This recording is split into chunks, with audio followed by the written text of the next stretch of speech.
2019 15th అక్టోబర్లో ఒక భయంకరమైన ఇన్సిడెంట్ కేరళలో చోటు చేసుకుంది. పోలీసులు క్రిస్టియన్ శ్మశాన వాటిక దగ్గరికి వెళ్లి ఇన్వెస్టిగేషన్ పర్పస్ కోసం అక్కడ 6 డెడ్ బాడీస్ ని ఓపెన్ చేపించారు. ఈ 6 డెడ్ బాడీస్ ని టెస్ట్ చేయడానికి ఒక ల్యాబ్ కి కూడా పంపించారు. విషయం ఏమిటంటే ఈ 6 మెంబర్స్ ఒకే విధంగా చనిపోయారు, ఒక కుటుంబానికి చెందిన వాళ్ళు. ఇంకా షాకింగ్ విషయం ఏంటంటే ఈ 6 మెంబర్స్ ని ఒక మహిళ చంపినట్లు తెలుస్తుంది. ఈ మహిళ కూడా ఆ కుటుంబానికి చెందిన మహిళగా ఉంది. ఈ ట్విస్ట్ ఎలా ఉంది, అసలు ఈ మహిళ ఎవరు, ఆమె ఇంట్లో వాళ్ళని ఎందుకు చంపాల్సి వచ్చింది అనే విషయాలు ఈ వీడియోలో మనం పూర్తిగా డిస్కస్ చేద్దాం. ఈ మహిళ పేరు జాలీ జోసెఫ్. అందరూ జాలీ అని పిలుస్తుంటారు. జాలీది కేరళలోని కట్టప్పన అనే విలేజ్. జాలీ తల్లిదండ్రులు జోసెఫ్ అండ్ త్రిసమ్మ. జాలీ ఫ్యామిలీ చాలా పూర్ ఫ్యామిలీ. ఇంట్లో ప్రతి ఒక్కరు పనిచేస్తే గానీ పూట గడవదు. బట్ జాలీకి ఈ హార్డ్ వర్కింగ్ లైఫ్ అంత ఇష్టం లేదు. హార్డ్ వర్క్ చేయకుండా లగ్జరీ లైఫ్ ని లీడ్ చేయాలి అనుకునేది. చదువుకుందేమో ఇంటర్ వరకు, మంచి జాబ్ చేయడానికి అవకాశం లేదు. జాలీ మైండ్ లో ఒకటి ఉండేది, అదే లగ్జరీ లైఫ్. ఎలా అయినా గానీ లగ్జరీ లైఫ్ ని లీడ్ చేయాలి అని అనుకున్నది. సడన్ గా జాలీ మైండ్ లో పెళ్లి టాపిక్ గుర్తొచ్చింది. కనీసం వెల్ సెటిల్ ఫ్యామిలీని పెళ్లి చేసుకుంటే లైఫ్ మారిద్ది అనుకుంది. అనుకున్న విధంగా ఒక ఫంక్షన్ లో ఒక అబ్బాయిని పట్టిద్ది. అతని పేరు Roy Thomas. Roy Thomas family well settled. Roy తండ్రి పేరు టామ్ థామస్ అండ్ తల్లి పేరు అన్నమ్మ థామస్. వీళ్ళిద్దరూ టీచర్స్, మంచిగా సంపాదించి రిటైర్ అయ్యారు. వీళ్ళకి 3 పిల్లలు ఉన్నారు. 2 అబ్బాయిలు, రాయ్ థామస్ అండ్ రెంజీ థామస్, అండ్ ఒక అమ్మాయి ఉంది, తన పేరు రెంజీ విల్సన్. సో జాలీ పెద్ద కొడుకైన రాయ్ థామస్ ని ప్రేమించింది. రాయ్ థామస్ బిజినెస్ పెట్టి చాలా సక్సెస్ అయ్యాడు. తన దగ్గర చాలా డబ్బు ఉంది. జాలీ కోరుకున్నట్టు రాయ్ ని పెళ్లి చేసుకుంటే లగ్జరీ లైఫ్ దొరుకుతుంది అని ప్రేమించింది. లవ్ లెటర్స్ ఎక్స్చేంజ్ చేసుకునే వాళ్ళు. వీళ్ళిద్దరి ప్రేమ ఇంకా డీప్ గా వెళ్ళింది. రాయ్ తమ్ముడైన రెంజీ థామస్ ఒకసారి వాళ్ళ అన్నకిచ్చిన లవ్ లెటర్ చదివాడు. దీంతో వాళ్ళ ప్రేమ విషయం ఇంట్లో తెలిసిపోయింది. రాయ్ నాన్నైన టామ్ థామస్ ముందుగా వీళ్ళ ప్రేమను ఒప్పుకోలేదు. తర్వాత రాయ్ తల్లిదండ్రులు అంగీకరించారు. దీంతో వీళ్ళిద్దరి పెళ్లి ఘనంగా జరిగింది. ఇంట్లో యాక్సెప్ట్ చేయాలంటే ఏదర్ మనీ అన్నా ఉండాలి లేదా చదువన్నా ఉండాలి. అయితే జాలీ ఎంకామ్ చేసినట్లు వాళ్ళ ఫ్యామిలీని నమ్మించి రాయ్ ని పెళ్లి చేసుకుంది. నిజానికి జాలీ ఇంటర్ వరకే చదివింది. ఎక్కడ వాళ్ళ పెళ్లిని యాక్సెప్ట్ చేయరో అని ఇలా అబద్ధం చెప్పింది. పెళ్లి జరిగిన కొన్ని రోజుల తర్వాత జాలీ ఇంట్లో మంచి పేరును సంపాదించింది. ఇంట్లో ఉన్న ప్రతి ఒక్కరికి బాగా క్లోజ్ అయింది. అయితే జాలీ అత్తగారైన అన్నమ్మ జాలీని జాబ్ చేయి అని చెప్పేది. స్టార్టింగ్ లో జాలీకి ఏమనిపించేది కాదు. బట్ పోను పోను అన్నమ్మ జాలీని ఇబ్బంది పెట్టడం స్టార్ట్ చేసింది. ప్రతిరోజు జాబ్ చేయి అని జాలీని విసిగించేది. బట్ జాలీకి జాబ్ చేయడం నచ్చేది కాదు. లగ్జరీ లైఫ్ ని లీడ్ చేయాలి అనుకునేది. సరే ఏదైనా జాబ్ చేద్దామంటే ఇంటర్ వరకే చదువుకుంది. ఇంటర్ కి పెద్దగా జాబ్స్ ఉండేవి కాదు. అన్నమ్మ పెట్టే టార్చర్ నుండి ప్రతిరోజు ఎస్కేప్ అయ్యేది. కొన్ని రోజుల తర్వాత జాలీ ప్రెగ్నెంట్ అయింది. దీంతో అన్నమ్మ జాలీని అంతగా ఫోర్స్ చేసేది కాదు. ఆ పిల్లాడు కొంచెం పెద్దగా అయ్యాడు. మళ్ళీ అన్నమ్మ జాబ్ చేయి అని ఫోర్స్ చేయడం స్టార్ట్ చేసింది. ఈ టార్చర్ తట్టుకోలేకపోతున్నాను అని అనుకునేది. అయితే జాలీకి గోల్డ్ అంటే చాలా ఇష్టం. తరచుగా గోల్డ్ షాప్ కి వెళ్తుంది. గోల్డ్ షాప్ లో ఎంఎస్ మాథ్యూ అనే వ్యక్తి బాగా పరిచయం అయ్యాడు. గోల్డ్ షాప్ లో ఒక పాయిజన్ ఉంటుంది. ఈ పాయిజన్ గోల్డ్ ని క్లీన్ చేయడానికి యూజ్ చేస్తారు. ఒక చుక్క పాయిజన్ హ్యూమన్ బాడీలోకి వెళ్తే చాలా ప్రమాదం, నిమిషాల్లో ప్రాణాలు తీస్తుంది. అయితే జాలీ ఈ పాయిజన్ గురించి తెలుసుకుంది. తన అత్తని చంపాలని డిసైడ్ అయింది. బట్ జాలీ చంపినట్లు ఎవరికి డౌట్ రాకూడదు. ఈ పాయిజన్ ఇస్తే ఎవరికి డౌట్ రాదు అని అనుకుంది. అయితే జాలీ తనకి బాగా పరిచయమైన ఎంఎస్ మాథ్యూ దగ్గరికి వెళ్లి కుక్కలను చంపాలి, పాయిజన్ ఇవ్వు అని అడిగిద్ది. దీంతో ఎంఎస్ మాథ్యూ జాలీకి ఆ పాయిజన్ ఇచ్చాడు. ఈ పాయిజన్ పేరే సైనైడ్. అయితే జాలీ ఈ పాయిజన్ తీసుకొని అన్నమ్మ నీళ్ళలో కలిపింది. ఆ నీళ్లు తాగిన అన్నమ్మ తన శరీరం ఉక్కిరిబిక్కిరైంది. దీంతో అన్నమ్మ ఫ్యామిలీ హాస్పిటల్ కి తీసుకువెళ్లారు. హాస్పిటల్ కి తీసుకువెళ్తుండగా అన్నమ్మ దారిలోనే చనిపోయింది. అప్పటికే అన్నమ్మ వయసు 57 సంవత్సరాలు. పెద్ద ఆమె హార్ట్ అటాక్ వచ్చి చనిపోయింది అని ఫ్యామిలీ వాళ్ళు అనుకున్నారు. అసలు నిజం జాలీకి మాత్రమే తెలుసు. అన్నమ్మ 2002లో చనిపోయింది. సో జాలీ తన ఫస్ట్ మర్డర్ 2002లో స్టార్ట్ చేసింది. ఎవరు జాలీ మీద అనుమానం పడలేదు. ఎందుకంటే జాలీ వాళ్ళ ఫ్యామిలీతో అలా ఉండేది. అన్నమ్మ చనిపోవడంతో ఇంటి బాధ్యత మొత్తం జాలీ చూసుకునేది. బట్ జాలీకి అన్నమ్మకున్నంత రెస్పెక్ట్ దొరికేది కాదు. Because Annamma teacher, but jolly house wife. ఎలా అయినా ఇంట్లో రెస్పెక్ట్ ని సాధించాలి అని వాళ్ళ ఫ్యామిలీని నమ్మించడం స్టార్ట్ చేసింది. అయితే జాలీకి national institute of technology Calicut లో జాబ్ వచ్చినట్లు ఇంట్లో వాళ్ళందరినీ నమ్మించింది. నిజానికి జాలీకి ఎటువంటి జాబ్ రాలేదు. కేవలం ఇంట్లో వాళ్ళని నమ్మించడానికి అండ్ రెస్పెక్ట్ ని పొందడానికి ఇలా చేసింది. జాలీ ప్రతిరోజు నీట్ గా రెడీ అయ్యి అన్నిటికి వెళ్తున్నట్లు నటించేది. బట్ అక్కడ జాలీ క్యాంటీన్ లో అండ్ బయట తిరుగుతూ టైం పాస్ చేసేది. ఇంకా ఎంఎస్ మాథ్యూతో తిరుగుతూ ఉండేది. మాథ్యూతో మామూలు పరిచయం కాస్త అఫేర్ గా మారింది. 2005 లో రాయ్ చెల్లికి పెళ్లి జరిగింది. దీంతో ఆమె కొలంబోకి వెళ్ళింది అండ్ రాయ్ తమ్ముడికి జాబ్ వచ్చింది.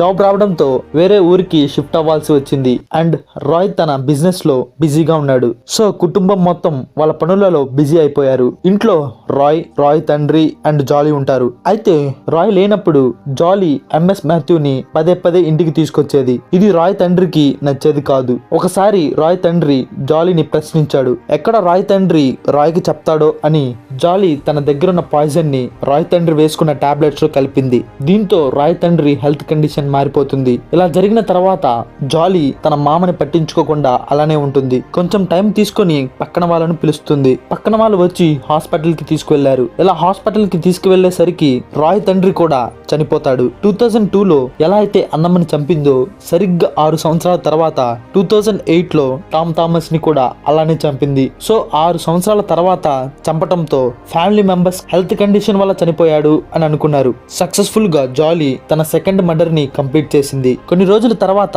రాయ్ బిజినెస్ నష్టాల్లోకి వెళ్ళింది. అదే క్రమంలో జాలీ అఫైర్ గురించి రాయ్ కి తెలిసిపోతుంది. మళ్ళీ జాలీ సైనైడ్ అటాక్ రాయ్ మీద చేయాలి అనుకుంటది. అనుకున్న విధంగా జాలీ రాయ్ తింటున్న ఆహారంలో సైనైడ్ కలిపింది. దీంతో రాయ్ హెల్త్ డ్యామేజ్ అయింది. వాంతులు విరేచనాలతో బాత్రూమ్ లో కుప్పకూలిపోయాడు. రాయ్ హెల్త్ డ్యామేజ్ అయినట్లు రాయ్ అంకుల్ అయిన మంజాడిల్ మాథ్యూకి తెలిసింది. దీంతో రాయ్ అంకుల్ రాయ్ ని హాస్పిటల్ కి తీసుకువెళ్తాడు. సేమ్ వాళ్ళ అమ్మ నాన్న ఎలాగైతే చనిపోయారో అలాగే రాయ్ కూడా హాస్పిటల్ కి తీసుకువెళ్లే లోపలే చనిపోతాడు. జాలీ ఇంత చేసి ఏమరగని దానిలాగా ఉంటుంది. రాయ్ అంకుల్ కి ఈ డెత్ మీద అనుమానం వచ్చింది. దీంతో అతను పోస్ట్ మార్టం చేపించాలి అని డిసైడ్ అయ్యాడు. పోస్ట్ మార్టం చేయగా రిపోర్ట్స్ లో స్పష్టంగా సైనైడ్ వల్ల చనిపోయాడు అని ఉంటుంది. బట్ జాలీ నైస్ గా ఇక్కడ ఎస్కేప్ అవుతుంది. తనకి బిజినెస్ ఉన్నాయి, అవి ఫెయిల్ అవుతున్నాయి, నష్టాల్లోకి వెళ్తున్నాయి. దీంతో అతను డిప్రెషన్ లోకి వెళ్లి సూసైడ్ చేసుకుని చనిపోయాడు అని చెప్పింది. రాయ్ చెల్లైన రెంజీకి జాలీ మీద అనుమానం ఉంది. బట్ ఆమె మాటలకి రెంజీ ఫిదా అయింది. దీంతో రెంజీ జాలీ మీద కేసు పెట్టకుండా ఉంటుంది. ఈ హత్య 2011 లో జరిగింది. సక్సెస్ఫుల్ గా జాలీ థర్డ్ మర్డర్ ని ఎటువంటి అనుమానం రాకుండా తన సొంత భర్తని చంపింది. అయితే ఇంట్లో జాలీ తన పిల్లలతో ఒక్కతే ఉండేది. ఇంకో జాలీ కన్ను వాళ్ళ ఇంటి మీద పడింది. తన పేరు మీద హౌస్ రిజిస్ట్రేషన్ చేపించుకోవాలి అని అనుకుంది. బట్ రెంజీ అండ్ రోజో దీనికి ఒప్పుకోలేదు. ఆ ఇంటి మీద మాకు కూడా హక్కు ఉంది జాలీతో చెప్పారు. అలాగే రెంజీ రోజో మంజాడిల్ మాథ్యూకి ఇన్ఫార్మ్ చేశారు. జాలీ మీద ఒక కన్ను వేసి ఉంచండి, తన ప్రవర్తన మారింది అని చెప్పారు. ఆల్రెడీ రాయ్ చనిపోయినప్పుడు మాథ్యూకి జాలీ మీద అనుమానం వచ్చింది. ఇన్ఫాక్ట్ ఆయన పోస్ట్ మార్టం కూడా చేపించాడు. అయితే మంజాడిల్ మాథ్యూ జాలీ మీద ఒక కన్నేసి ఉంచుతాడు. అప్పుడు మంజాడిల్ మాథ్యూకి జాలీ అఫైర్ అయిన ఎంఎస్ మాథ్యూ గురించి తెలుస్తుంది. అప్పుడు మంజాడిల్ మాథ్యూ జాలీని ప్రశ్నిస్తాడు. జాలీ అఫైర్ గురించి ఎవరికి చెప్పొద్దు అని మాథ్యూని వేడుకుంటుంది. కానీ జాలీ అసలు మంజాడిల్ మాథ్యూని నమ్మదు. ఎందుకంటే మాథ్యూ ఆల్రెడీ రాయ్ విషయంలో ఏం చేశాడో తెలుసు. పోస్ట్ మార్టం చేపించాడు అండ్ జాలీ ఇంట్లో జరిగిన విషయాలు రెంజీ అండ్ రోజోకి చెప్పేసేవాడు. దీంతో మాథ్యూ అఫైర్ గురించి రెంజీకి ఎక్కడ ఇన్ఫార్మ్ చేస్తాడో అని మంజాడిల్ మాథ్యూని కూడా హతమార్చాలి అనుకుంది. అయితే మంజాడిల్ మాథ్యూ ఒక రోజు జాలీ ఇంటికి వస్తాడు. అప్పుడు జాలీ విస్కీ బాటిల్లో సైనైడ్ వేసి అతనికి ఇస్తుంది. ఆ బాటిల్ మాథ్యూ వాళ్ళ ఇంటికి తీసుకువెళ్లి మాథ్యూ తాగుతాడు. దీంతో అతని హెల్త్ డ్యామేజ్ అవుతుంది. హెల్త్ డ్యామేజ్ వల్ల చనిపోతాడు. మాథ్యూని జాలీ చంపినట్లు ఎవ్వరికి డౌట్ రాలేదు. ఎందుకంటే మాథ్యూ వాళ్ళ ఇంట్లోనే చనిపోయాడు కాబట్టి. రెంజీ రోజోకి కూడా ఎటువంటి డౌట్ రాలేదు. జాలీ థర్డ్ మర్డర్ తర్వాత సక్సెస్ఫుల్ గా 2014లో ఫోర్త్ మర్డర్ ని కూడా కంప్లీట్ చేసింది. అయితే జాలీ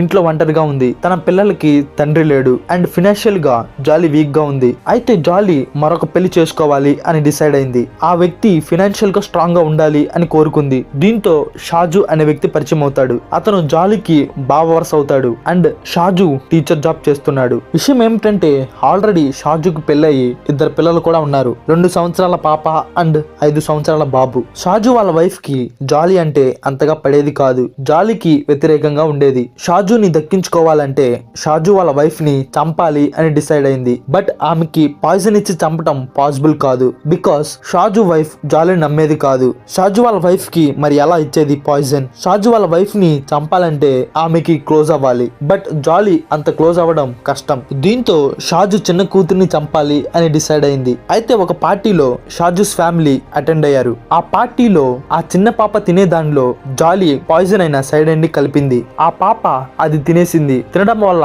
తనకి హెల్త్ డ్యామేజ్ అయింది. హాస్పిటల్ కి తీసుకువెళ్లే లోపే ఆ చిన్న పాప చనిపోయింది. చిన్న పిల్లని కనికరం లేకుండా ఆ చిన్న పాపని చంపేసింది. జాలీ మీద ఎవరికి అనుమానం రాలేదు. ఆ పాప చనిపోవడంతో షాజుస్ వైఫ్ కి దగ్గరైంది. షాజుస్ వైఫ్ ని బాగా ఓదార్చింది. జాలీ షాజుస్ వైఫ్ కి బాగా క్లోజ్ అవడంతో షాజుస్ వైఫ్ జాలీని నమ్మటం స్టార్ట్ చేసింది. కొంత టైం తీసుకొని జాలీ షాజుస్ వైఫ్ ని కూడా టాబ్లెట్స్ లో పాయిజన్ అయిన సైనైడ్ ని కలిపి ఆమెకు ఇచ్చింది. అందరూ ఏమనుకున్నారంటే తన కూతురి బాధతో హార్ట్ అటాక్ వచ్చి చనిపోయి ఉంటుందేమో అని అనుకున్నారు. బట్ నిజానికి జాలీ షాజుస్ వైఫ్ ని చంపేసింది. ఫస్ట్ షాజుస్ కూతురు చనిపోయినప్పుడు రెంజీ రాలేదు. బట్ తన వైఫ్ చనిపోయినప్పుడు రెంజీ అంత్యక్రియలకు వచ్చింది. రెంజీకి జాలీ బిహేవియర్ తేడా కొట్టింది. అంత్యక్రియల దగ్గర జాలీ నవ్వుతో కూడిన ఏడుపుని ఏడుస్తుంది. ఇది రెంజీ గమనిస్తుంది. బట్ రెంజీ జాలీని వదిలేస్తుంది. అయితే 2016 లో జాలీ తన 6th మర్డర్ ని సక్సెస్ఫుల్ గా కంప్లీట్ చేస్తుంది.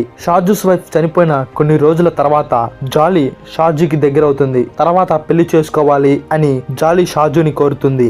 జాలీకి హస్బెండ్ లేడు అండ్ షాజుకి వైఫ్ లేదు. సో పిల్లాడికి తల్లి ఉంటుంది అని షాజు ఒప్పుకున్నాడు. 2017 లో వీరి మ్యారేజ్ జరిగింది. బట్ రెంజీ అండ్ రోజోకి వీరి మ్యారేజ్ అసలు ఇష్టం లేదు. బికాస్ వాళ్ళ ఫ్యామిలీ పరుగల ఫ్యామిలీ. దీంతో వాళ్ళిద్దరికి ఇష్టం లేదు. రెండో మ్యారేజ్ చేసుకోవడానికి అసలు ఇష్టం లేదు.